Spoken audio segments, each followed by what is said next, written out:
એક સવાલ જે હંમેશા આપણી સામે આવે છે, શું મહાનતા અને અહંકાર આ બંને વસ્તુઓ એકસાથે રહી શકે ખરી? સદીઓ જૂનો સવાલ છે ને?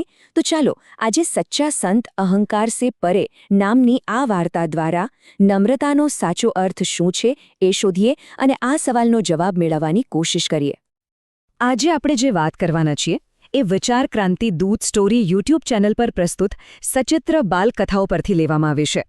અને આ વાર્તા ખરેખર એક એવો મૂળભૂત સવાલ ઊભો કરે છે જે ક્યાંક ને ક્યાંક આપણા બધાના જીવનને સ્પર્શે છે. અને એ સવાલ શું છે? સવાલ એ છે કે શું અહંકારથી જ અહંકારને હરાવી શકાય? શું આગથી આગ ઓલવી શકાય? વિચારો તો જરા. આ જ સવાલને મગજમાં રાખીને ચાલો આપણે આ વાર્તામાં ઊંડા ઉતરીએ. તો વાર્તા શરૂ થાય છે એક રાજ્યથી. ત્યાં એક રાજા છે જે જ્ઞાનના ખૂબ જ ભૂખ્યા છે અને એઓ એક બહુ જ પ્રખ્યાત સંતના આવવાની આતુરતાથી રાહ જોઈ રહ્યા છે. સમજી લો કે આખું રાજ્ય જાણે એક મોટા ઉત્સવની તૈયારીમાં લાગેલું છે. બધે જ ભવ્યતા અને એક અપેક્ષાનો માહોલ છે. હવે રાજાએ આ સંતના જ્ઞાન વિશે ઘણું સાંભળ્યું હતું, એટલે એમણે બહુ જ આદર સાથે આમંત્રણ મોકલ્યું અને સંતે એ સ્વીકારી પણ લીધું.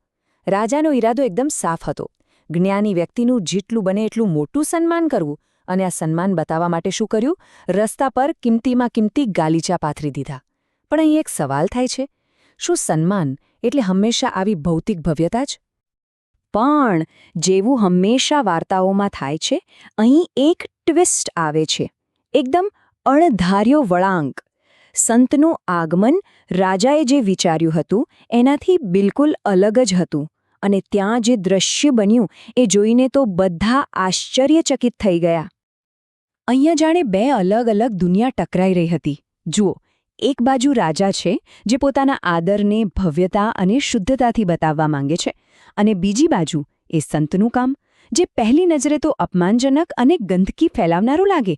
પણ શું ખરેખર એવું જ હશે કે પછી આની પાછળ કોઈ મોટો ઊંડો અર્થ છુપાયેલો છે? સંતે શું કર્યું? એમના પગ આખા કાદવથી ભરેલા હતા અને એમણે જાણી જોઈને એ જ પગે પેલા કિંમતી ગાલીચા ઉપર ચાલીને એને ગંદા કરી નાખ્યા. આ કોઈ ભૂલ નહોતી, આ તો એક સંદેશ હતો, સીધો પ્રહાર. અને જ્યારે કોઈએ પૂછ્યું કે આવું કેમ કર્યું, ત્યારે સંતનો જવાબ સાંભળો, એકદમ સ્પષ્ટ અને જાણે પડકાર ફેંકતા હોય એવો. એમણે કહ્યું, હું આ ગાલીચાઓના ઘમંડને કચડી રહ્યો છું. આ તો રાજાને એના ભવ્ય દેખાડા માટે એક પાઠ ભણાવવા માટે છે.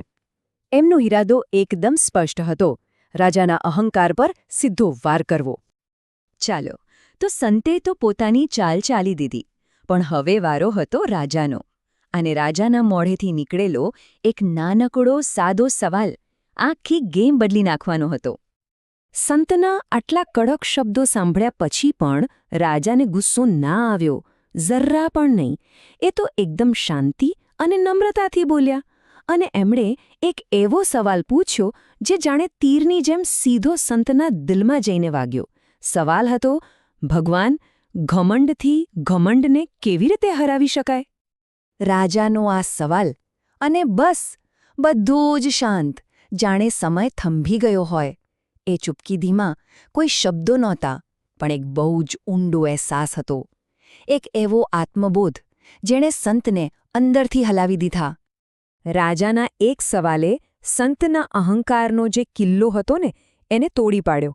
એક જ પળમાં એમને સમજાઈ ગયું કે જે અહંકાર એ રાજામાં શોધી રહ્યા હતા એવો જ સૂક્ષ્મ અહંકાર તો એમના પોતાના કામમાં પણ છુપાયેલો હતો.